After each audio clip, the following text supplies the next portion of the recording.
Here the Allies stood and fought against tyranny in a giant undertaking unparalleled in human history.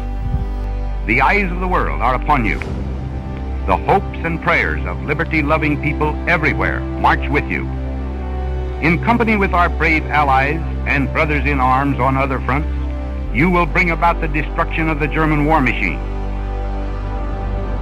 This week we commemorate the 80th anniversary of the D-Day invasion.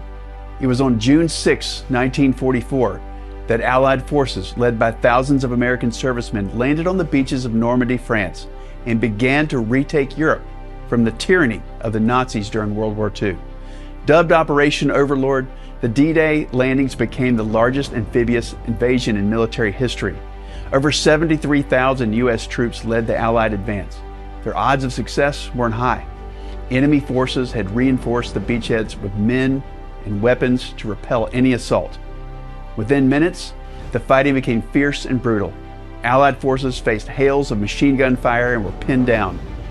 Their progress was slow and casualties were heavy throughout the day.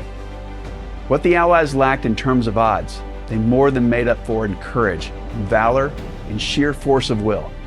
By nightfall, these heroes had beaten back the enemy forces and pushed past German lines. The initial success on June 6 paved the way for more than 1 million Allied forces to follow in the ensuing days, weeks, and months. Within 1 year, the Nazis surrendered and Europe was free. Every year on D-Day, I remember a legendary North Carolinian named Harold Lee Frank. Born in 1924 in Davidson County, North Carolina, Harold Frank came of age during the Great Depression. When his country needed him, he answered the call to serve during World War II. Assigned to the U.S. Army's 90th Infantry Division, he landed on Utah Beach on D-Day. After receiving a gunshot wound to his shoulder, he was captured by German troops on July 8, 1944, and was held as a prisoner of war by the Nazis. Nearly a year later, he was rescued by an American Army unit.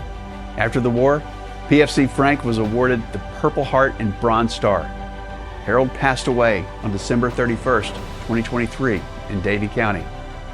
Today, as we celebrate D-Day's 80th anniversary, we remember the men like Harold Lee Frank who took the cliffs, faced the gunfire, and paid the ultimate sacrifice for people they would never even meet. This was the greatest generation's greatest moment, and it's because of them that America remains a strong nation. It's up to all of us to live up to their example and be patriotic stewards of the miracle that they passed down to us. May God bless each and every one of the men of D-Day, and may God continue to bless the United States of America.